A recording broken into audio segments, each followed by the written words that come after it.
जो लोग मेरे इस चैनल पर नए हैं या फिर मेरा ये वीडियो पहली बार देख रहे हैं, वो मेरा YouTube channel political Tamasha with doctor Arshi को सब्सक्राइब करके वहाँ पे लगी बेल आइकॉन को ज़रूर दबा दें ताकि आपको हमारे आने वाले हर वीडियो की अपडेट्स मिलती रहे। और दोस्तों, अगर आपको हमारा काम पसंद आता है, हमारे वीडियोस पसंद आते हैं, तो www.patreon.com/dr अर्शी खान पर जाकर डोनेट करके आप हमारे काम को सपोर्ट कर सकते हैं। तो चलिए आज के सियासी तमाशे के सफ़र को शुरू करते हैं।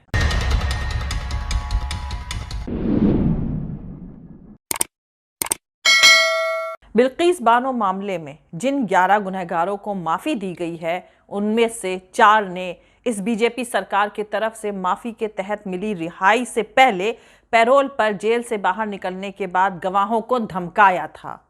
अहम बात यह है कि अगर वो और उनके आका बेकसूर हैं तो धमकाने की क्या ज़रूरत थी।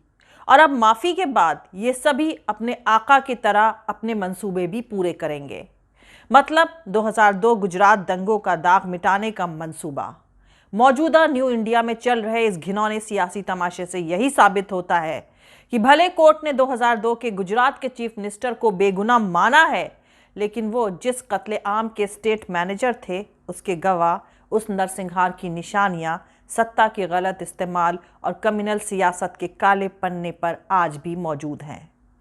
पूरी दुनिया इस वक्त भारत में चल रहे इस केओस को गिरी हुई नज़र से देख रही है। बिल्किस बानो के गुनहगारों को बीजेपी से मिली माफ़ी के बाद अब भारत से निकलकर ब्रिटेन, जर्मनी, कनाडा और अमेरिका तक पहुंच चुकी है। करीब 1 दर्जन से ज़्यादा जाने माने एकेडमिक शख्सियतों ने सख्त विरोध जताया है इस पर। और इस नए भारत को अब कोई हक नहीं है कि वो पाकिस्तान, बांग्लादेश और अफगानिस्तान पर उंगली उठाए, क्योंकि इस वक्त मुल्क उनसे भी ज़्यादा तबाह है। हुकूमत हमारी, सरकार हमारी, अदालतें हमारी और जज भी हमारा। हम जो चाहेंगे वो करेंगे, जो उखाड़ना है उखाड़ लो। 2020 के दिल्ली नरसंहार के गुनहगारों और नरसिंहानंद जैसे दूसरे तमाम एजेंटों के मुंह से आपने कई बार इस तरह की सत्ता के नशे में धुत होकर बोली गई कई बातें सुनी होंगी।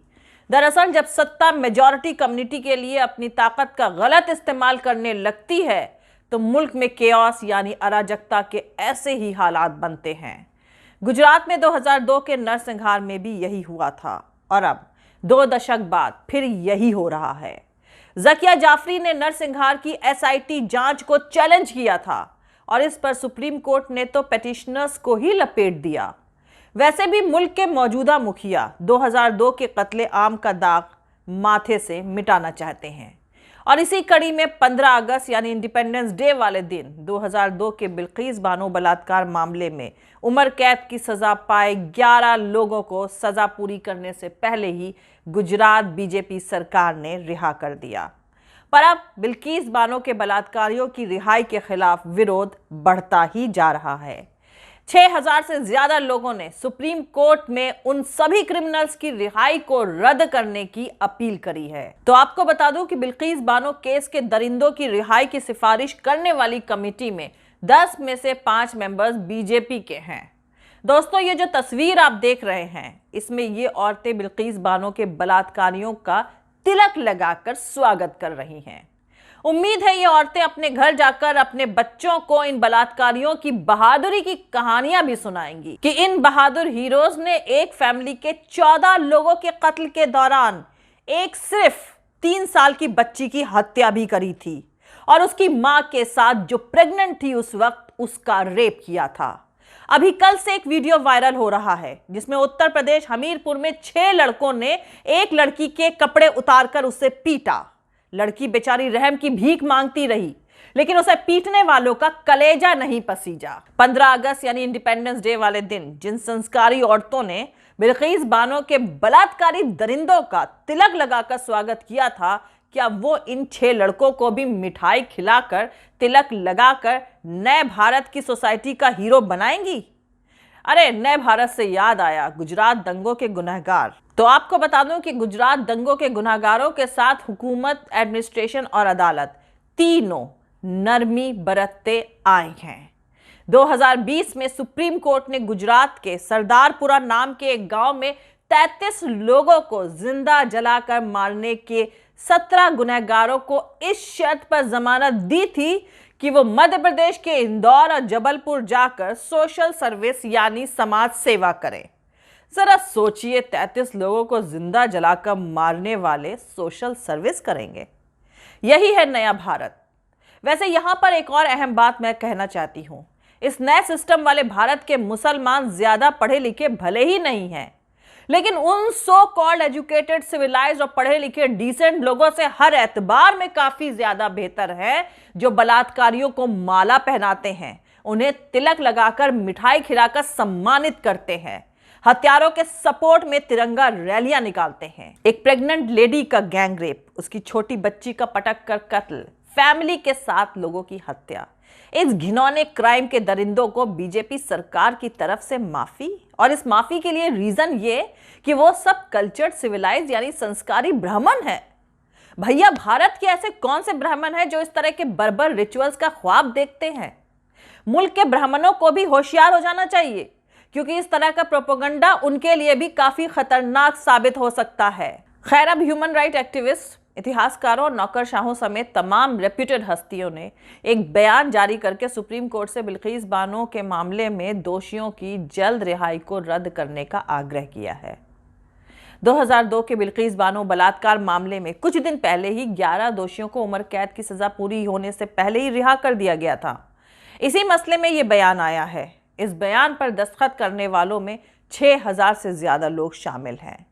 ह्यूमन राइट एक्टिविस्ट, जाने माने राइटर्स, इतिहासकार, इंटेलेक्चुअल्स, फिल्म प्रोड्यूसर, पत्रकार और फॉर्मर नौकरशाह समेत तमाम लोगों ने इस पर अपनी नाराजगी दर्ज कराई है।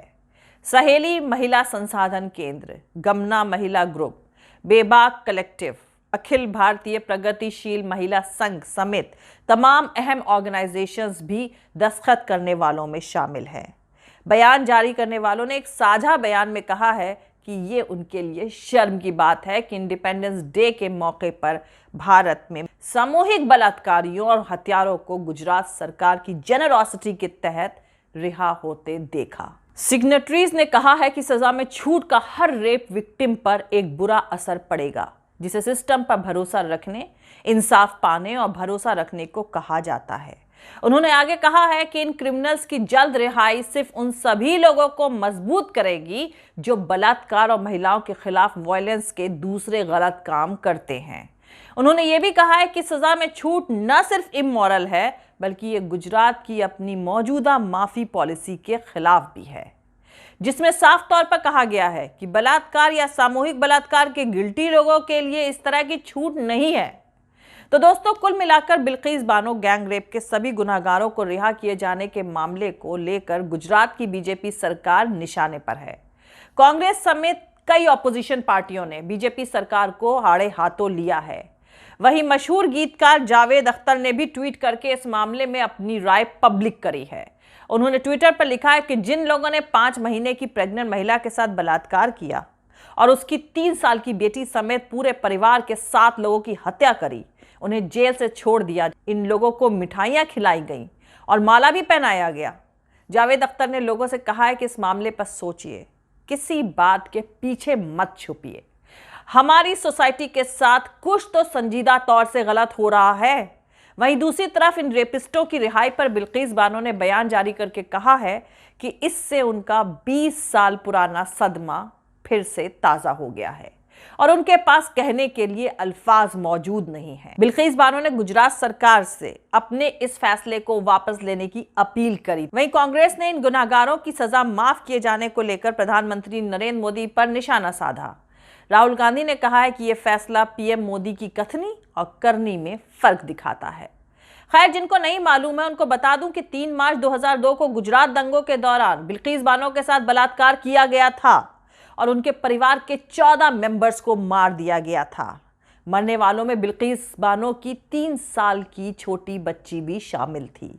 इस मामले की जांच सीबीआई ने करी थी, जिसके बाद 2008 में बॉम्बे सेशन अदालत ने 11 लोगों को उम्र कैद की सजा सुनाई थी और 15 अगस्त 2022 को गोधरा जेल में सजा काट रहे इन 11 दोषियों को गुजरात सरकार की सजा माफी की पॉलिसी के तहत उन्हें रिहा कर दिया गया था। बलात्कारियों का सिर्फ विरोध होना चाहिए, पर नए भारत में फूल मालाओं के साथ स्वागत हो रहा है। जिन्हें फांसी मिलनी चाहिए उन्हें माफी मिल रही है।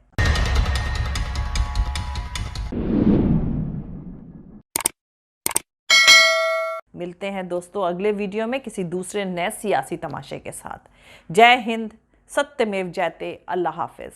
दोस्तों हमारा पूरा वीडियो और दूसरे और वीडियोस देखने के लिए हमारा YouTube channel political Tamasha with doctor Arshi को सब्सक्राइब करके वहां पे लगी बेल आइकॉन को जरूर दबा दें ताकि आपको हमारे आने वाले हर वीडियो की अपडेट्स मिलती रहे। और दोस्तों अगर आपको हमारा काम पसंद आता है, हमारे वीडियोस पसंद आते हैं तो www.patreon.com/dr अर्शी खान पर जाकर डोनेट करके आप हमारे काम को सपोर्ट कर सकते हैं।